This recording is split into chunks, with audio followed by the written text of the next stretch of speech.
Welcome to Barrett Presents Brown Girls Love. Are you learning self-love? If so, you're in the right place, sis.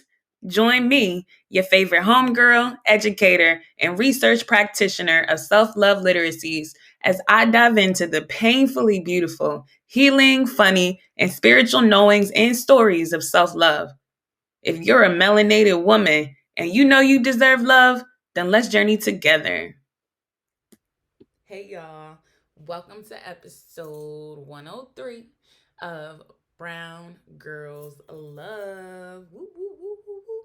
I'm super excited to be in conversation with you today because I have some dope information to share from this life changing emotional intelligence leadership training that I attended. And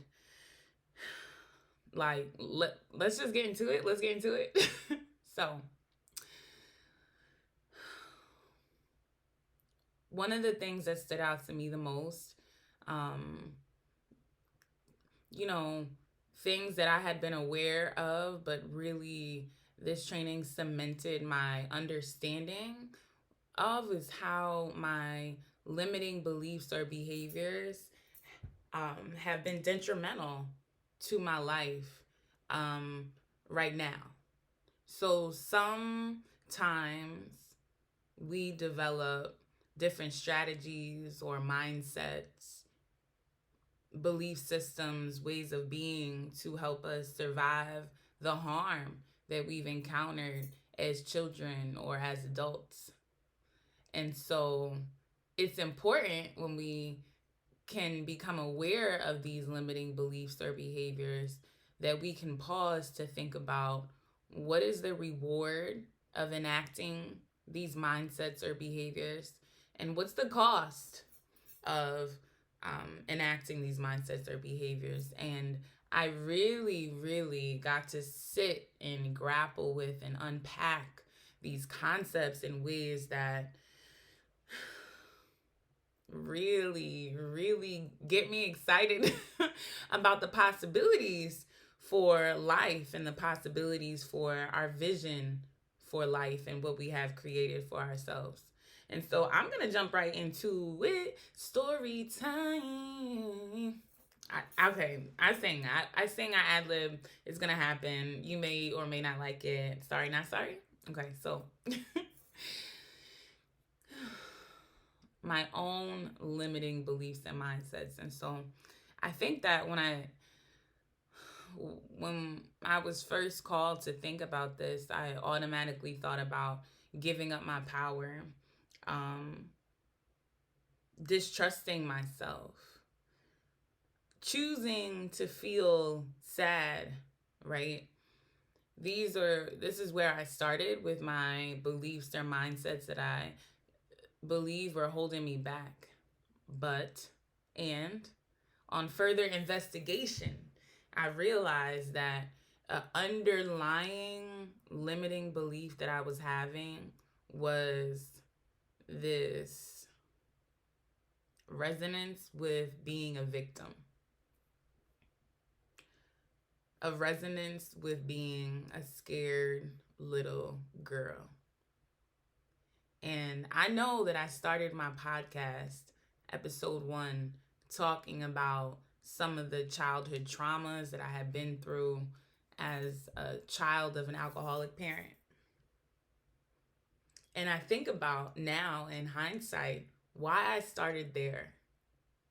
What's the story, right? And so upon further reflection, I thought about, I actually created a graphic organizer because it wouldn't be right if my educator self didn't try to create some visual to make sense of what I saw happening. But I really got an opportunity to think about the rewards and the costs of these beliefs and the ways that they stop me from what I said and what I feel I want for myself in life. It is true.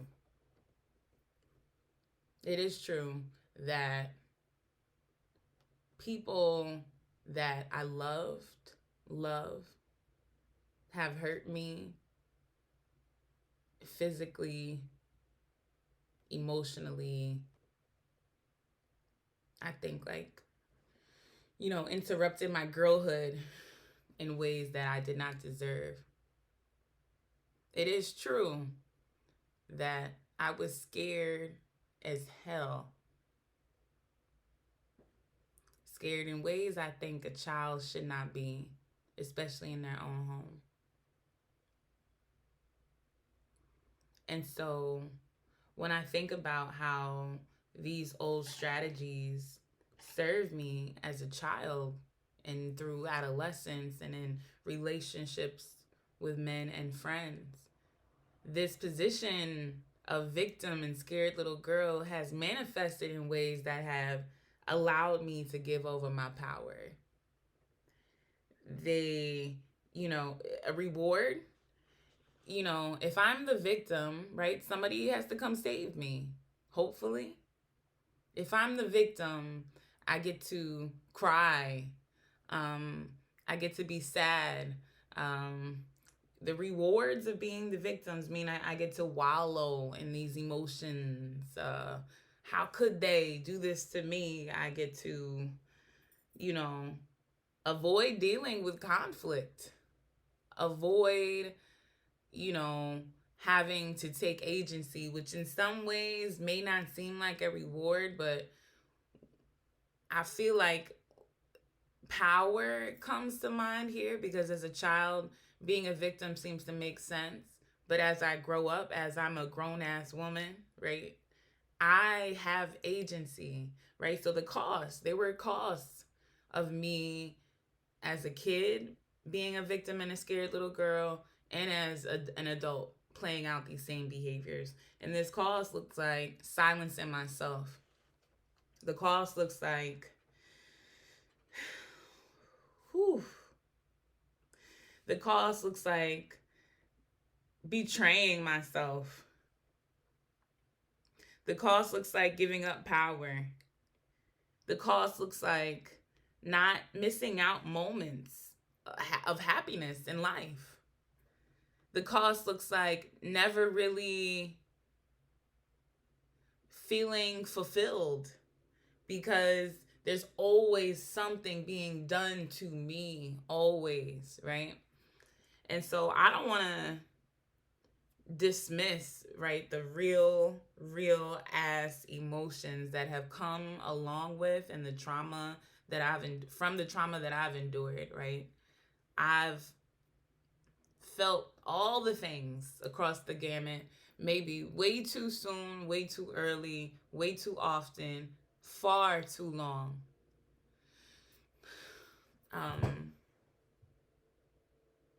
But one of the things that I have always known but got reaffirmed in the training was my agency to make decisions about the emotions that come up when these mindsets, beliefs, and behaviors arise, right? And so a lot of times the rhetoric is like, feel your feelings, feel them, live in them, sit in them, allow them to consume you. And I believe that it's very important to reconcile and grapple with and acknowledge your emotions. And I hate saying and I am just so grateful for the opportunities that I have to create thoughts that shift emotions and lead to different actions I may take, which will put me on a path of different results. However, I understand how a lot of my thoughts have been caught in my habitus and ultimate, like, kind of mindset, emotional intelligence system based off of experiences and socializations that I've had in my life about what it means to be a brown girl, a black woman. And since the training, I have just been blessed to encounter so many of these behaviors and mindsets that I can see that I have the ability to shift and change. Like, my vision for life is dope. Is dope as shit. I'm always saying something is dope. My vision for life is so lit. Do y'all have a vision for life? Because before this, like, I feel like I like thought about it, like, in an abstract sense, but when I really got to sit and write down what, no holds bar, what I saw for myself, what I wanted to create, is lit, right? And so thinking about this vision, let me read my vision. Let me think about let me read the vision to y'all first, and then I'm gonna tie that back into these rewards or these mindsets. So my vision for life, right? I said my health. I want to be physically fit, able to sustain rigorous activity. Okay, non-reliant on drugs, alcohol. I'm mentally fit and able to endure triggers and traumatic experiences. I'm spiritually connected to and leaning on my spiritual enforcements, non toxic behaviors and actions. My relationships, they're committed, trustworthy, reciprocal, loving, fun. We pour into each other and we nurture each other's well being. We protect, there's care, affection, romance, honesty, vulnerability, and I have strong family as well. All right, so for career, I work. My work feels is full of giving back and helping others, finding purpose and helping others find their purpose and create a more just world with my own financial freedom, a more humanizing world. I also put, and part of my career financial is like to travel the world and to be able to take care of my loved ones if needed. So for my free time and my vision, it's all about having fun. Free time, fun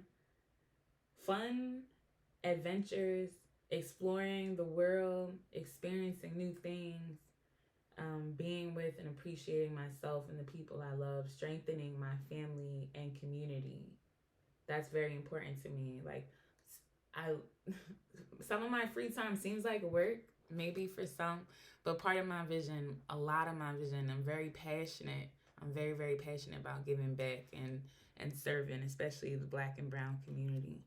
And so, given my broad vision that I have, that I definitely could be more nuanced and clear and, parsed out even more, I'm thinking about the commitment that I have to overcome any resistance that might try to stop me from achieving this vision.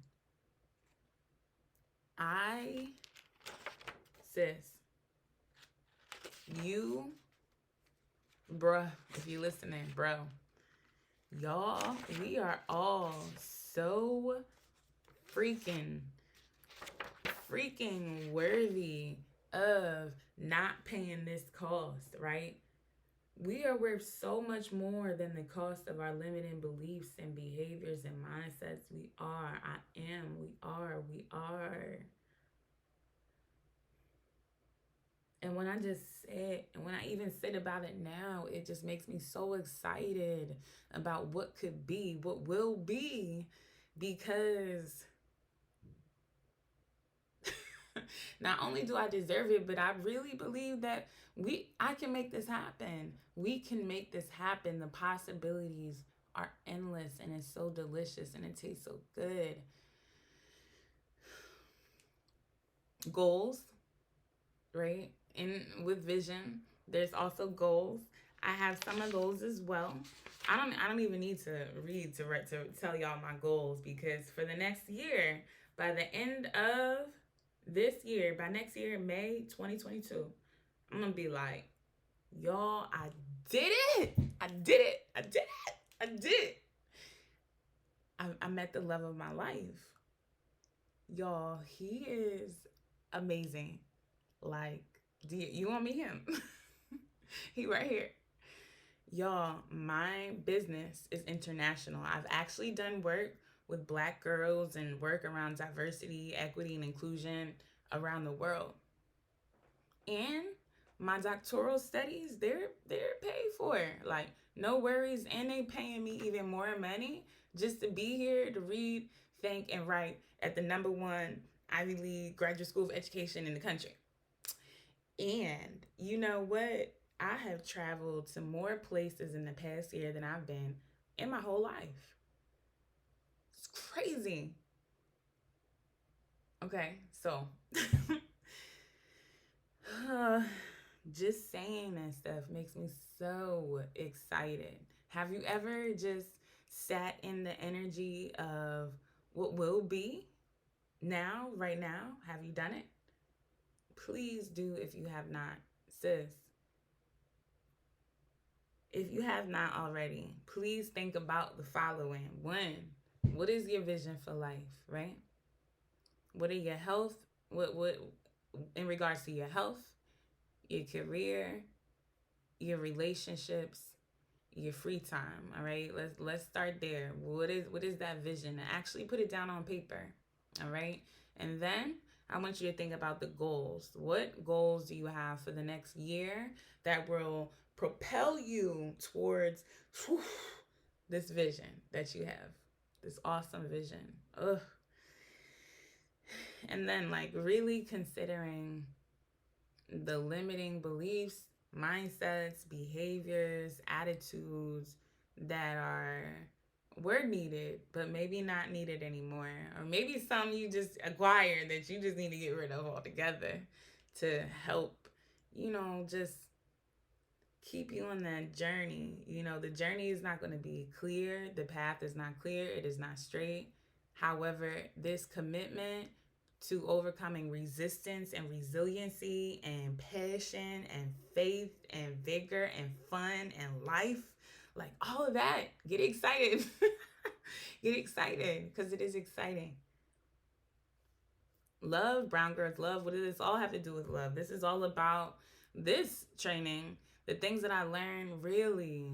I wouldn't say for me, like I've been in therapy for a long time, for a couple of years.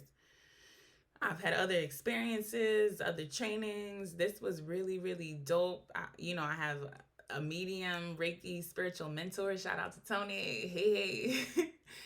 And, it's all about perspective and the puzzle pieces and the experiences and the messages and of life that help put things together. And I will continue to lead with love. Some of the things that I was saying last episode, I was listening back to, and I could hear myself, and I could hear some of those limiting beliefs and mindsets. I'm committed to giving myself grace around them, but I'm also committed to taking accountability and, not letting any situation, people, person, societal things shake me, move me from leading with love, right? Brown girls love. Thanks for tuning in. I'll catch y'all on the next go round. That's it for this week's episode of Barrett Presents Brown Girls Love. Be sure to follow Brown Girls Love on your favorite podcast app so that you don't miss the next episode. And also follow on Instagram at Brown Girls Love _. I'm Barrett, and until next time, keep loving yourself, sis.